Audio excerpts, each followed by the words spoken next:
नमस्कार, मैं हूं आपके साथ आशा सरमाल। आप देख रहे हैं हमारा जम्मू कश्मीर का ये खास बुलेटिन की शुरुआत करेंगे इस वक्त की बड़ी खबर से। आपको बताते चले, महबूबा मुफ्ती के हवाले से बड़ी खबर देखने को मिल रही है, जहां पर पीडीपी अध्यक्षा महबूबा मुफ्ती को प्रशासन ने घर में ही नजरबंद कर दिया है। साउथ कश्मीर के त्राल जाने की तैयारी में थी महबूबा मुफ्ती और महबूबा मुफ्ती ने ट्विटर पर नजरबंदी की पूरी जानकारी साझा की है।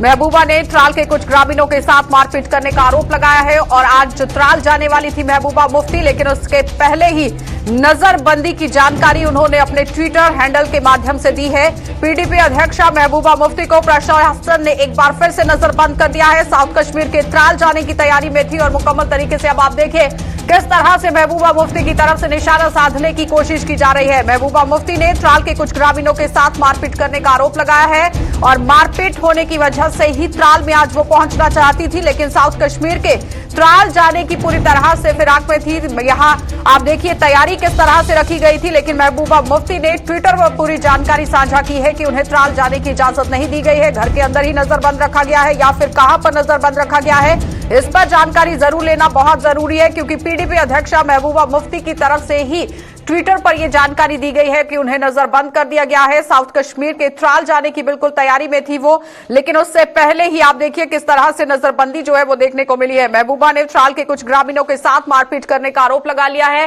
हिलाल हंजूरी हमारे संवाददाता हमारे साथ जुड़ चुके हैं। हिलाल, सबसे पहले तो ये जानना चाहेंगे कि नजरबंद कहां पर इस वक्त हुई है महबूबा मुफ्ती? महबूबा मुफ्ती जो कि आज त्राल की तरफ रवाना हो दामाद वहां लगे हैं, उसी लिए वो गई तो मुतासिर लोग हैं उनकी देखभाल के लिए उनके साथ बातचीत करने के लिए जा रही थी, लेकिन शेड्यूल बना था तो उनका ही मानना है, जैसे कि उन्होंने ट्वीट में किया है और हम भी अपने स्क्रीन पर चला रहे हैं, अभी बंद किया गया है अपनी रिहाइशगाह जो नगर के अंदर महबूबा मुफ्ती की है वहां पर उन्हें नजरबंद रखा गया है। जब सिक्योरिटी जाती है तो वो सिक्योरिटी बुनियाद यही कहते हैं वजूहात की। लेकिन हिलाल, यहाँ पर सवाल ये है कि महबूबा मुफ्ती अक्सर यहाँ पर आरोप तो लगाती देखी जाती है, लेकिन आज उन्होंने नजरबंदी को लेकर बात कह दी है। और साहब तरीके से अगर बात करें त्राल की, तो त्राल के अंदर ग्रामीणों के साथ मारपीट का भी आरोप उन्होंने लगाया है। वहां पर क्या कुछ है पूरी जानकारी, किस तरह से वो पूरी जानकारी है, क्यों आखिर वहां पर इस तरह से आरोप लगाने की कोशिश महबूबा मुफ्ती की तरफ से हुई है? ये आरोप महबूबा मुफ्ती की जानब से हम देखते मुख्तलिफ या जो इस तरह की खबरें चला रही है कि त्राल के अंदर एक जो घर रहता है उन्होंने शिकायत की है कि फोर्सेज ने या फौज ने उनके साथ ज्यादती की, क्योंकि इल्जाम उनकी तरफ से लगे हैं। तो उसके बाद आज महबूबा मुफ्ती ने अपना शेड्यूल बनाया था कि वो उस इलाके की तरफ जाए, और जब वो इस इलाके की तरफ जाने की कोशिश कर रही थी तो सिक्योरिटी एजेंसियों से तमाम प्रधान का जाते रहने के बाद उन्हें कहा गया है कि वो अपने घर में ही रहे और बाहर ना जाए। और इस तरह से हमने कहा कि एक बार फिर से उन्हें वहां अपने घर के अंदर लॉकअप किया गया है, वहां पर बंद किया गया है। इल्जाम महबूबा मुफ्ती की जानब से नहीं लगाए गए थे, इल्जाम जो है त्राल से आए थे और उसकी देखभाल के लिए उसकी जांच के लिए अपने लेवल पर। लेकिन हिलाल, सवाल यहाँ पर यह है कि इससे पहले भी कई बार उनका लोगों के साथ मिलना हुआ है, चाहे बारामूला की बात करें, कुपवाड़ा की बात करें, कुलगाम की बात करें, जहां पर भी लोगों के साथ कहीं परेशानी उन्हें देखने को मिलती है वहां पर वो पहुंचती है। लेकिन आज त्राल जाने से मनाही कर दी गई, नजरबंद कर दिया गया, ऐसा क्यों? देखिए, ये बेहतर सिक्योरिटी एजेंसी से बता सकती है कि ऐसा क्यों है, क्यों वहां उन्हें जाने नहीं दिया गया है। क्योंकि अगर इस क्यों का जवाब देखा जाए तो वो सिक्योरिटी एजेंसी के पास ही है। महबूबा मुफ्ती खुद भी, क्योंकि हमने इल्जाम भी लगाया कि गवर्नमेंट ऑफ इंडिया यहाँ पर कहा जाता है कि सब कुछ ठीक ठाक है और यहाँ कहा जा रहा है कि सब कुछ जो है पीसफुली हो रहा है। तो आज मुझे लॉकअप में डालकर, आज मुझे बंद रखकर अपने घर में और वहां मुतासिर के साथ, मुबैना मुतासिर के साथ जो है इजहार ख्याल करने की इजाजत नहीं दी जाती है, तो उससे गवर्नमेंट ऑफ इंडिया की पॉलिसीज का वाज़ेह तौर पर यहाँ पर इशारा मिलता है। तो ये इस तरह की जो चीजें हैं वो महबूबा मुफ्ती ने किया है। बाकी इन्हें क्यों नहीं दिया जाता है वहां जाना, ये सिक्योरिटी। चलिए हिलाल, बहुत बहुत धन्यवाद जुड़ने के लिए। तो फिलहाल आपने देखा कि हिलाल हंजूरी हमारे साथ जुड़े हुए थे, जो बता रहे हैं कि सिक्योरिटी के लिहाज से ही अगर यहाँ पर नजरबंदी की गई है तो ये सिक्योरिटी के लोग ही बहुत अच्छे से बता सकते हैं कि आखिर नजरबंद क्यों किया गया है। लेकिन आपको बताते चले कि त्राल की तरफ आज जाने वाली थी महबूबा मुफ्ती, ग्रामीणों के साथ वहां पर बातचीत होने वाली थी और पूरी तरह से आप देखिए ग्रामीणों के साथ किस तरह से मारपीट का आरोप यहां लगाया गया है। लेकिन त्राल में जाने की वजह से ही रोकने की कोशिश तो हुई है, लेकिन अब देखना यह होगा कि आखिर किस तरह से अब आने वाले समय में सूरत हाल देखने को मिल सकते हैं। आगे बढ़ जाएंगे और एक और बड़ी खबर से आपको रूबरू करवा देते हैं, क्योंकि लगातार आप देखिए किस तरह से सूरत हाल अब जिला राजौरी के अंदर भी देखने को मिल रहे हैं, क्योंकि पुंछ और राजौरी से भी बड़ी खबरें हर दिन लगातार सुर्खियां बटोरती हुई नजर आ रही है। थन्ना मंडी से इस वक्त बड़ी खबर, क्योंकि थन्ना मंडी में कोविड पॉजिटिव पाए गए स्कूली बच्चों की आज RT-PCR रिपोर्ट आएगी और बच्चों के अभिभावकों ने भी RT-PCR टेस्ट को यहां पर मानने से इनकार कर दिया था। आपको बताते चले कि रैपिड टेस्ट को मानने से इनकार किया गया था और पॉजिटिव पाए गए बच्चों के स्कूल से रफू चक्कर होने के बाद ही मामला पूरी तरह से गरमाता हुआ नजर आ रहा था, सुलझता हुआ नजर नहीं आया। और जांच कमेटी का गठन करने के बाद प्रशासन के दावों की किस तरह से यहां पर पोल खुल रही है ये सबके सामने, क्योंकि बच्चे जब यहां पॉजिटिव आते हैं, अभिभावकों ने इन पॉजिटिव बच्चों को बिल्कुल यहां बहुत ही संजीदगी से नहीं लिया है। बच्चों के अभिभावकों ने रैपिड टेस्ट को मानने से इनकार कर दिया था और थन्ना मंडी में कोविड पॉजिटिव पाए गए स्कूली बच्चों की आज RT-PCR रिपोर्ट आएगी और पॉजिटिव पाए गए बच्चों के स्कूल से रफू चक्कर होने का यह मामला पूरी तरह से गरमाता हुआ नजर आया था, जहां पर प्रशासन अब एक एक करके किस तरह से नकेले कसता हुआ नजर आएगा ये देखने वाली बात है, क्योंकि जांच कमेटी का गठन करने की प्रशासन की हवा जो है दावों की वो निकलती हुई नजर आई है, क्योंकि प्रशासन की तरफ से बताया गया था कि कमेटी का गठन किया जाएगा। लेकिन उस कमेटी का अगर गठन हुआ है तो उस कमेटी ने कितना काम किया, जमीनी सतह तक किस तरह से वो कमेटी पहुंची, ये देखने वाली बात है। क्योंकि रैपिड टेस्ट की आज यहां पर बात हो रही है, जो अभिभावकों ने मानने से इनकार कर दिया था। RT-PCR रिपोर्ट आ जाएगी। जमशेद मलिक हमारे संवाददाता हमारे साथ जुड़ चुके हैं। जमशेद, क्या कुछ अपडेट है, क्योंकि लगातार पिछले कुछ दिनों से ये मामला पूरी तरह से तूल पकड़ता हुआ नजर आ रहा है और प्रशासन ने अभी तक इस पर कोई संजीदगी नहीं दिखाई। जी बिल्कुल गुरुजी, जिस तरह हमने देखा था कि 2 दिन दूसरे के टेस्ट किए 32 पॉजिटिव आए, उसके बाद कई लोगों ने दोबारा उनकी रीसैंपलिंग करवाई। रीसैंपलिंग में उनके बच्चों की रिपोर्टें नेगेटिव आई, मगर प्रशासन की तरफ से उन रिपोर्टों को माना नहीं गया, क्योंकि वो प्राइवेट करवाई गई थी। इसलिए प्रशासन की तरफ से बात कही थी कि इनकी RT-PCR टेस्ट किए जाएंगे, जिसके लिए उनको कोविड सेंटर में लाया गया है पलांगड़ इलाके में, जहां इनकी कल देर शाम तक रीसैंपलिंग की गई और आज दोबारा इनकी रिपोर्ट आनी है। अगर इनकी रिपोर्ट दोबारा पॉजिटिव आती है तो थन्ना मंडी के लिए एक बहुत बड़ा ब्लंडर सामने आएगा, जिसमें प्रशासन की एक बहुत बड़ी लापरवाही देखने को मिलेगी। क्योंकि हेल्थ डिपार्टमेंट की तरफ से ये कहा गया था कि इनकी सैंपलिंग करने का काम था उनका, और उसके बाद हेल्थ डिपार्टमेंट की तरफ से ये कहा गया कि जब पहले 6 बच्चे पॉजिटिव आए तो उसके बाद हमने प्रशासन को फौरी बता दिया गया, मगर उसके बाद भी प्रशासन की तरफ से लापरवाही देखने को मिली और उन बच्चों को घर भेज दिया गया। ये एक बहुत बड़ा ब्लंडर भी देखने को मिला 2 दिन पहले, और आज शाम तक इनकी रिपोर्टें दोबारा आने की उम्मीद है। लगभग कितने बच्चे पॉजिटिव पाए गए थे जमशेद? मंडी के लिए बहुत बड़ा ब्लंडर होगा, जिसमें सबसे बड़ी लापरवाही प्रशासन की देखने को मिलेगी, जिनकी वजह से जमशेद मेरी आवाज आ रही है? कुछ बच्चे ऐसे थे जो दिन भर मार्केट में भी घूमते रहे, गाड़ियों में बैठ के अपने घर तक भी पहुंचे, और उसके बावजूद उनको ये बात पता नहीं थी कि वो पॉजिटिव है, और ये बहुत बड़ी लापरवाही थी जो आज शाम तक इसमें अब क्लियर होगा। क्योंकि कुछ बच्चों के वालिदैन ने ये दावा किया था कि उन्होंने प्राइवेट टेस्ट करवाए हैं जिसमें वो नेगेटिव आए। जमशेद, मुझे सुन पा रहे हैं आप? मेरी आवाज आ रही है? जी गुरुजी। मेरा सवाल यह है कि अभी तक कितने बच्चे पॉजिटिव पाए गए हैं? देखो जी, कल जो पॉजिटिव परसों जो पॉजिटिव आए थे वो 32 बच्चे थे। उनमें से कुछ बच्चों ने दोबारा रीसैंपलिंग उसी दिन शाम को करवाई थी अपने नजदीक के सेंटरों में, मगर उनकी वहां रिपोर्टें कुछ की नेगेटिव आई थी, मगर प्रशासन ने वो रिपोर्टें नहीं मानी थी। आज शाम तक इन सब की रिपोर्टें दोबारा आ जाएंगी, क्योंकि इनके आज RT-PCR टेस्ट कल शाम को लिए गए, इनकी रिपोर्टें आज शाम तक दोबारा आ जाएंगी। अगर ये दोबारा पॉजिटिव आते हैं, जिस तरह मैं बार बार कह रहा हूँ कि प्रशासन की एक बहुत बड़ी लापरवाही होगी, जिसका खमियाजा थन्ना मंडी के बड़े लोगों को। जमशेद, ये बताइए कि जो ये 32 बच्चे पॉजिटिव आए हैं, क्या इनका किसी के साथ कांटेक्ट हुआ था? उन्हें ट्रेस करने की कोशिश हुई है? अभिभावकों ने नहीं माना, लेकिन स्कूल में पहुंचे हैं, कहीं दुकानों पर पहुंचे होंगे, बाजारों का रुख किया गया होगा। बिल्कुल, अगर ये कहें कि ये स्कूल परसों ही पहले दिन ही खुला था जब इसी टेस्टिंग का सिलसिला शुरू हुआ, और लापरवाही वहीं से शुरू हुई है कि जब इनके टेस्ट करने का सिलसिला शुरू किया गया और टेस्ट करने के बाद इनको अपने घरों के लिए भेज दिया गया, और कई बच्चे भी पता नहीं था कि वो पॉजिटिव है या नहीं है। उसके बाद ये बच्चे ट्यूशन सेंटर में जाते हैं, ट्यूशन पढ़ने के बाद ये बच्चे गाड़ियों में बैठ के अपने घरों तक जाते हैं। हालांकि प्रशासन की तरफ से ये जरूर कहा जा रहा है कि क्लोज कॉन्टैक्ट वालों के टेस्ट किए जाएंगे, इनकी फैमिली के टेस्ट किए जाएंगे, जिसके लिए टेस्टिंग का सिलसिला जरूर शुरू किया गया। मगर उसके बाद ये भी कहा गया था कि एक टीम बनाई जाएगी जो इसकी इंक्वायरी करेगी ये बच्चे घर कैसे चले गए थे, मगर अब तक ऐसा कुछ देखने को नहीं मिला। प्रशासन की तरफ से कहा गया था कि कमेटी का गठन होगा, प्रशासन की तरफ से कहा गया था कि कमेटी का गठन होगा, और साथ ही ये भी बात सामने रखी गई थी कि सभी बच्चों को क्वारंटीन में रखा गया है। सच्चाई क्या है? जी बिल्कुल, अगर पहले दिन की अगर बात करें जब ये बच्चे पॉजिटिव आए तो उसके बाद मैक्सिमम बच्चे अपने रात को घरों में रहे हैं, क्योंकि उसके दिन इनको घरों से नहीं लाया गया और पुलिस की मदद से इन बच्चों को घर से लाया गया, क्वारंटाइन सेंटर भेजा गया। उसके बाद जिस तरह प्रशासन ने बड़े बड़े दावे किए थे कि इन लोगों के क्लोज कांटेक्ट या ये लोग जहां जहां गए हैं उनसे उनके टेस्ट किए जाएंगे, मगर उस लेवल की टेस्टिंग का सिलसिला अगर देखें तो नहीं देखने को मिला। खास करके अगर थाना मंडी की बात करें, आज भी कई लोग बिना मास्क से घूम रहे हैं, क्योंकि कल जिस तरह ये मामला सामने आया उसके बाद इन लोगों को घरों से लाया गया और क्वारंटाइन सेंटर में।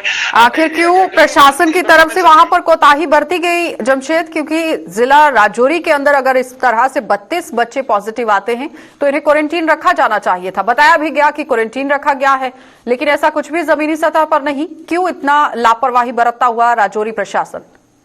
जी बिल्कुल, जिस तरह पहले दिन देखा था हमने, बच्चे पॉजिटिव आने के बाद घर चले गए थे और देर शाम को प्रशासन हरकत में आया था, मगर उसके बाद बच्चों को ला नहीं पाया था, क्योंकि बच्चे थाना मंडी के डिफरेंट इलाकों से दूर दूर इलाकों के रहने वाले थे, इनको नहीं ला पाया और दूसरे दिन लाया गया है बच्चों को। अब जरूर क्वारंटाइन सेंटर में इनको रखा गया है, पलांगड़ में जो बनाया गया है, मगर बहुत बड़ी लापरवाही है प्रशासन की तरफ से जो देखने को मिली है, जिससे ये खतरा दोबारा राजौरी में, अगर ये कहें कि इससे राजौरी में तीसरी लहर भी शुरू हो सकती है, गलत नहीं होगा, क्योंकि बहुत बड़े लोगों से इनका मिलना हुआ, ट्यूशन सेंटरों में इनका जाना हुआ, गाड़ियों में सफर करके ये लोग अपने घरों तक पहुंचे और उसके बाद प्रशासन हरकत, यानी कहर जो है वो अब जिला राजौरी के अंदर बरपता हुआ नजर आ रहा है, जिस पर राजौरी प्रशासन को काम करने की जरूरत है। जमशेद, बहुत बहुत धन्यवाद जुड़ने के लिए। तो फिलहाल आपने देखा जमशेद मलिक हमारे साथ जुड़े हुए थे, जो हमें पूरी जानकारी दे रहे हैं कि किस तरह से थाना मंडी के अंदर 32 बच्चे पॉजिटिव आते हैं, लेकिन उसके बावजूद भी आप देखिए प्रशासन की तरफ से किस तरह से ढिलाई जो है वो बरती गई है। बताया गया कि इन बच्चों को क्वारंटाइन सेंटर में रखा गया है, लेकिन ऐसा कुछ भी नहीं हुआ। ये बच्चे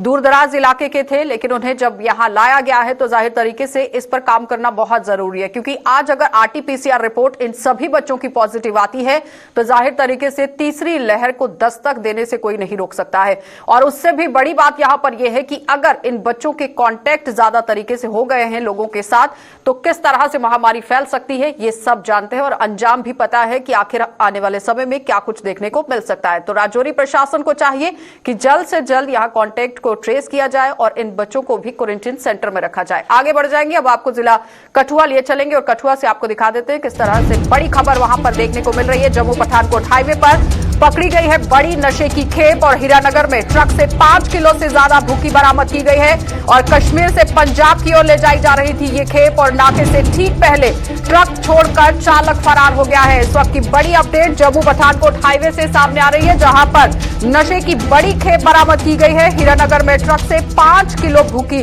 बरामद की गई है। ज्यादा जानकारी के लिए सरबजीत हमारे साथ जुड़ चुके हैं। सरबजीत, क्या कुछ अपडेट है? जम्मू पठानकोट राष्ट्रीय राजमार्ग पर हीरानगर के करीब हीरानगर पुलिस द्वारा वहां पर नाका लगाया हुआ था। देर शाम की ये बात है, और वहां पर इस नाके के दौरान एक गाड़ी ने जब ये पुलिस नाका देखा है और गाड़ी को साइड पर लगाकर वो मौके से फरार हो गया, और शक के आधार पर जब इस गाड़ी की जांच की गई है तो हीरानगर पुलिस टीम को एक बड़ी सफलता यहाँ पर हासिल हुई है। 500 किलो से ज्यादा ये बुक्की की खेप जो है हीरानगर पुलिस ने यहाँ पर बरामद की है, और अभी तक इस पूरे माल का वजन किया जा रहा है। आखिर कहां से ये पूरी सप्लाई आ रही थी और कहां से जाना था, ये पूरी पुलिस जो है इसकी जांच कर रही है। हालांकि पुलिस के आला अधिकारी यहाँ पर मौके पर पहुंचे हुए हैं और पूरा जो सामान है इसको यहाँ पर सीज किया जा रहा है। इस बुक्की की खेप को यहाँ पर सीज किया जा रहा है। आपको बता दें कि सेब की आड़ में ये नशे की तस्करी की एक बड़ी वारदात। यहाँ पर सवाल ये उठता है कि कश्मीर से पंजाब ले जाई जा रही थी ये खेप, और कश्मीर से लेकर हीरानगर तक कितने पोस्टेज रास्ते में आए हैं, चेक पोस्ट रास्ते में आए हैं, वहां पर चेकिंग नहीं हुई है। एक बहुत बड़ा सवालिया निशान सिक्योरिटी पर भी। जी बिल्कुल, निश्चित तौर पर ये सवालिया निशान तो है कि आखिर किस प्रकार से गाड़ी जो है जम्मू पठानकोट राष्ट्रीय राजमार्ग पर उतर गई और लखनपुर तक की अगर बात करें तो लोडी मोड़ से लेकर लखनपुर तक कई नाके जो है कठुआ पुलिस के यहाँ पर लगाए गए हैं। इसी दौरान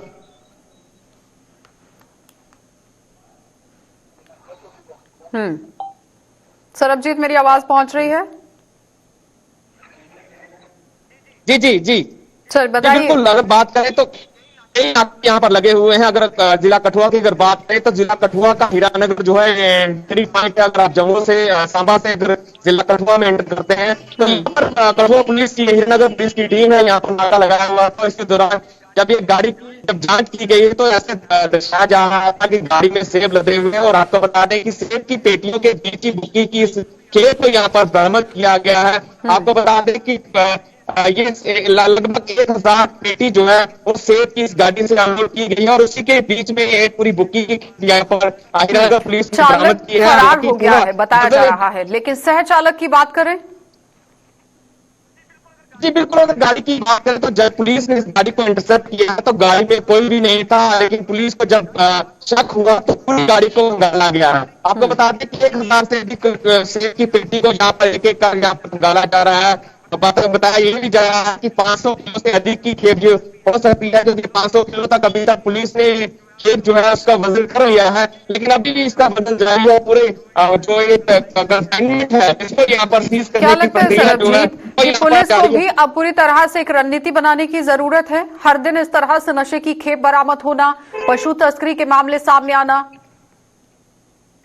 जी बिल्कुल, अगर बात करें तो जब ये फ्रूट सीजन आता है, खासकर जब कश्मीर घाटी से सेब की आमद यहाँ पर होती है, जब सेब जो है बाहरी राज्यों की हो जाता है तो इस तरह के प्रयास किए जाते हैं, चाहे वो नशे की खेप हो, चाहे बिल्लू तस्करी की तस्करी हो। तो इस तरह के प्रयास जो है समय समय पर तस्करों द्वारा किए जाते हैं, लेकिन पुलिस के लिए यहाँ पर हौसले बुलंद है। और पुलिस ने जब जांच की इस गाड़ी में से बड़ी तस्करी की वारदात को यहाँ पर लखनपुर पुलिस ने माफ कीजिएगा हीरानगर पुलिस ने यहाँ पर विफल करते हुए यहाँ पर जो 500 किलो से अधिक जो इस नशे की खेप है, जो बुकी की खेप है, उसको यहाँ पर बरामद किया है। और ट्रक को सीज कर लिया गया है और कहां से ये ट्रक चला है, कौन इसका चालक था और कौन जो स्मगलर्स है, उसको लेकर भी पुलिस जो है फौजी स्तर पर अभियान छेड़े हुए। जल्द पुलिस अधिकारी का कहना है कि लोगों को गिरफ्तार कर लिया जाएगा। बहुत बहुत धन्यवाद जुड़ने के लिए। तो फिलहाल आपने देखा कि सरबजीत हमारे संवाददाता हमारे साथ जुड़े हुए थे, जो बता रहे हैं कि पुलिस किस तरह से काम करती हुई नजर आ रही है। लेकिन सवालिया निशान यहां पर यह है कि कश्मीर से पंजाब की तरफ ये खेप जा रही थी और कश्मीर से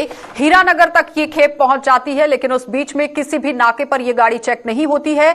और जाहिर तरीके से सवालिया निशान यहां पर पुलिस पर भी उठता है कि पहले जो नाके आए हैं वहां पर चेकिंग क्यों नहीं हुई है, ये गाड़ी किस तरह से हीरानगर तक पहुंची है और उसके बाद अब आगे की कार्यवाही क्या रहेगी, ये देखने वाली बात है। आगे बढ़ जाएंगे। जम्मू कश्मीर में यहां रिलायंस रिटेल स्टोर खोलने को लेकर बीते दिनों बंद का आह्वान किया गया था। वहीं पुंछ जिले में भी सभी तहसील के लोगों ने इन रिलायंस स्टोर को खोलने का समर्थन किया है और इस फैसले का स्वागत किया। स्थानीय लोगों के मुताबिक एक तरफ जहां महंगाई आसमान छू रही है, तो अगर ऐसे में शहर में रिलायंस स्टोर खुलते हैं तो उसमें आम लोगों को ही फायदा होगा, क्योंकि वहां पर लोगों को सस्ते दामों पर सामान मिलेगा और उन्हें थोड़ी राहत जरूर मिलेगी।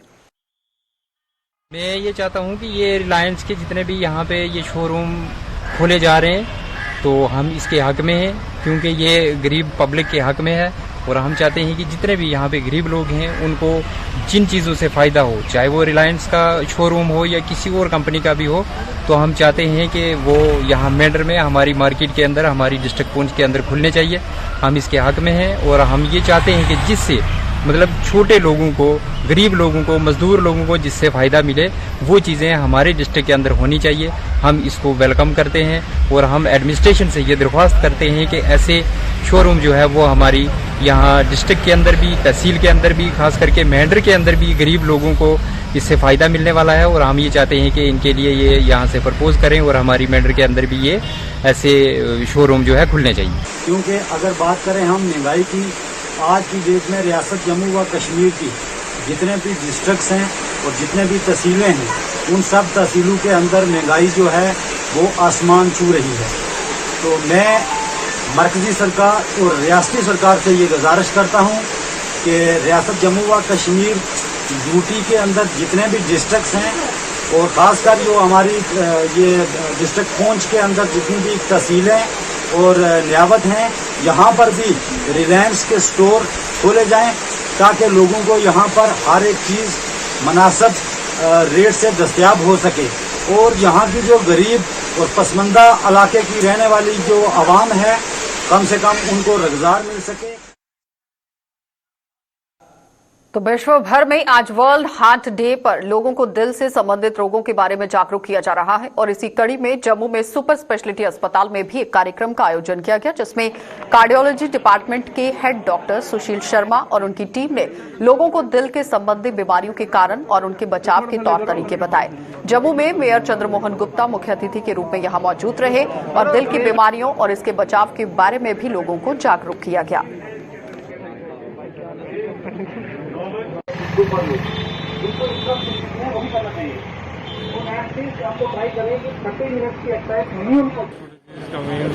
Heart and heart disease, heart attack, heart failure and stroke ज़्यादा कॉमन है हमारे एशियन रीजन में और उनके लिए कैसे अवेयरनेस की जाए, ये एक एजुकेशन का प्रोग्राम है और इसीलिए एक वॉकाथॉन अरेंज की है कि लोग एक अवेयरनेस प्रोग्राम मीन्स जो मॉडिफाइबल रिस्क फैक्टर्स हैं उनको कंट्रोल किया जा सके, जैसे ब्लड प्रेशर है, डायबिटीज़ है, आइडियल वेट मेंटेन करिए, सैचुरेटेड फैट कम खाइए, हॉट हेल्दी फूड खाने की कोशिश करिए, स्ट्रेस के लेवल को कम करिए, अपने कोलेस्ट्रॉल की जांच कराइए और फिजिकल एक्टिविटी को बढ़ाइए। कोविड के इस एरा में हार्ट और हार्ट के मरीज़ जो हैं वो पॉसिबली निगलेक्टेड रहे हैं, इन द सेंस कि ज़्यादा फोकस कोविड की तरफ ही था। एक ये भी प्रयास होता है कि कोविड के मरीज़ को कैसे अटेंड किया जाए और कोविड और हार्ट डिजीज़ के जो सिम्टम्स हैं कई बार मिलते जुलते ही हैं, जैसे सांस का फूलना, छाती में दर्द होना। कोविड के कारण काफ़ी से लोग निगलेक्टेड हैं, वो भी एक प्रयास किया जाता है कि कैसे कनेक्ट किया जाए विद पीपल विद कोविड और आई एम वेरी ग्रेटफुल। समाज के साथ भी जुड़े हुए हैं। आज सब यहाँ पर chamber of industry and commerce की पूरी टीम, अरुण जी उनके साथ हमारे आईजी जम्मू मुकेश जी, सारे लोग यहाँ पे आए हुए हैं। बहुत अच्छा लग रहा है। यही अपेक्षा करता हुआ कि जितनी अवेयरनेस होनी चाहिए हार्ट के बारे में इतनी हो रही है। आगे भी हम भी प्रयास करेंगे जीएमसी के द्वारा हर वार्ड में इसका कोई मेडिकल कैंप लगे ताकि लोगों को और हम अवेयरनेस करवा सकें। तो जम्मू के डिग्याना कैंप में दुकान के बाहर संदिग्ध परिस्थितियों में अज्ञात शव मिलने से हड़कंप मच गया है और घटना की सूचना मिलते ही पुलिस ने मौके पर पहुंचकर शव का पंचनामा कर तहकीकात शुरू कर दी है। मृतक की अभी तक कोई पहचान नहीं हो पाई।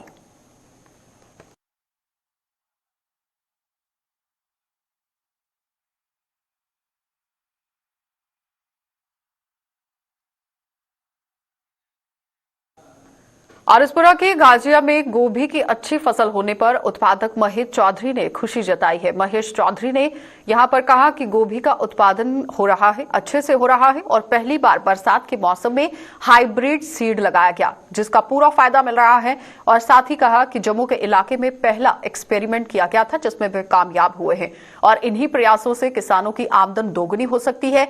इसमें संबंधित विभाग भी उनकी पूरी मदद कर रहा है। मैंने फर्स्ट टाइम यहाँ पे बरसात वाली गोभी लगाई है, हाइब्रिड सीड लगाया हुआ हमने और मेहनत भी हमने इसमें बहुत की है और अब इसका रिजल्ट भी हमें मिल रहा है, हमें प्रॉफिट भी अच्छा हो रहा है। अब मैं आगे सभी किसान भाइयों को ये बोलूँगा कि ये कैश क्रॉप है, इनकी तरफ आएँ। मोदी जी बोल रहे हैं कि किसानों का आय दुगनी करनी है, हमें इन्हीं प्रयासों की तरफ आना पड़ेगा, तभी हमारी आय दुगनी हो पाएगी। इसमें डिपार्टमेंट भी आपकी मदद कर रहा है, हमारी मदद कर रहा है और डिपार्टमेंट वाले बोल रहे हैं कि सीड उन्होंने 50% पे हमें दे रहे हैं। हम उनको वो डिपार्टमेंट पर टाइम टू टाइम आते रहते हैं और हमें किसी चीज़ की ज़रूरत होती है तो वो हमें हेल्प पूरी करते हैं। इन दिनों गोभी पहले उगाई थी या डिपार्टमेंट की तरफ से हेल्प मिली? हाँ, डिपार्टमेंट हमें पूरी मदद कर रहा है। इस इलाके में, जम्मू के इलाके में मेरे को लग रहा है कि पहली बार हमने प्रयास किया है और इस प्रयास में हम कामयाब हुए हैं। तो मैं चाहूँगा कि आगे और यंग फार्मर्स जो एंटरप्रेन्योर हैं वो सारे आगे आएँ तो इस चीज़ हेल्प लें डिपार्टमेंट से और अच्छा बेनिफिट कमाएं। मैं एक दुकानदार हाँ, मैं पहले मंडी जाता हा, उत्थों गोभी लैंदा पर गोभी जिले लब्भी सानूं उत्थों देसी गोभी है। ये साढ़े इधर लोकल आई है और बड़ी अच्छी गोभी निकली है और ये बिकदा भी क्या है, गाहक भी खुश हो ही लैंदा और बगैर हैल दी गोभी ला लैने। देसी खाद पा देने अपना और शैल मेहनत की है, गोभी भी शैल हो जाता। और ये साढ़े बाबू होर ने चौधरी साहब इन्हें बड़ा प्लांट लाया गोभी का, शैल मेहनत की है। बरसांती पहली बार गोभी होए साढ़े इधर एक नवें शहर तहसील च, और इन्हें बड़ी थोड़ी मेहनत की है, शैल गोभी बिका दिंदा। अस मंडी को सस्ता लभदा सानूं इत्थै, थोड़ा मंडी सानूं 20 रुपये लभो, इन्हें सानूं 15 रुपये देई ओड़ना, और लभना भी शैल, और साढ़ा किराया भी बची जाना, और लभना सानूं ताज़ा बड्डियै उस मौका देना सानूं। तो पार्किंग की समस्या से जूझ रहे लोगों ने जम्मू के तालाब तिल्लो से होते हुए पौनी चक जा रही नहर पर ही अवैध तरीके से पार्किंग बना दी है। दरअसल इस नहर पर लोगों ने अवैध रूप से जगह जगह पर पुलियां बना दी हैं और साथ ही इन पर अपनी गाड़ियां खड़ी कर दी गई, जिसके कारण नहर की साफ सफाई अच्छे ढंग से नहीं हो पाती। और कुछ लोगों ने सवाल उठाते हुए कहा कि ये लोग रातों रात ही पुल का निर्माण कर देते हैं, लेकिन उन्हें पूछने वाला कोई नहीं है। अगर इसी तरह से चलता रहा तो नहर की सफाई कैसे हो पाएगी। बिजली बक्स की बात छोड़िए, ये जो इनलीगल जो है डिपार्टमेंट की जो जगह है, नहर है, लोग रात को ही पुलियाँ बना लेते हैं, किसी को पूछते तक नहीं है, और इसी की वजह से नहर जो है ब्लॉक हो जाती है, तो फिर दिक्कत आती है, साफ़ करने में भी दिक्कत आती है। फिर लोग बोलते हैं कि एजुकेशन डिपार्टमेंट पुलियाँ नहीं बनाता है, साफ़ सफाई में दिक्कत आती है सर। इसकी वजह से बहुत परेशानी होती है। देखो नहर पूरी भर जाती है, कहाँ जगह नहीं बचती है, लोग अपनी पार्किंग बना लेते हैं, पुली बना के रात को पार्किंग ले लेते हैं, तो ये गलत है सर, किसी को पूछता तक नहीं है। क्या अपील करना चाहेंगे जिन लोगों के पास जगह नहीं है, उनको गाड़ी लगाने की एक तो जगह मिल जाती है, और गवर्नमेंट को क्या अर्ज करना चाहेंगे आप? गवर्नमेंट से गुजारिश करना चाहते हैं, और जिनकी गाड़ियां हैं जो पार्किंग बनाते हैं उनको हम ये कहना चाहते हैं कि आप अगर गाड़ी लेना चाहते हो तो पहले पार्किंग की व्यवस्था कीजिए। अगर पार्किंग नहीं है तो गाड़ी मत लीजिए आप। अब गाड़ी रोड के बीच खड़ी करोगे या गवर्नमेंट की जगह यूज़ करोगे, बाद में लफड़ा पड़ेगा, तो उसमें कोई फायदा नहीं है। चलिए बुलेटिन में फिलहाल इतना ही। देश और दुनिया की खबरों के लिए आप बने रहिए गुलिस्तान न्यूज के साथ।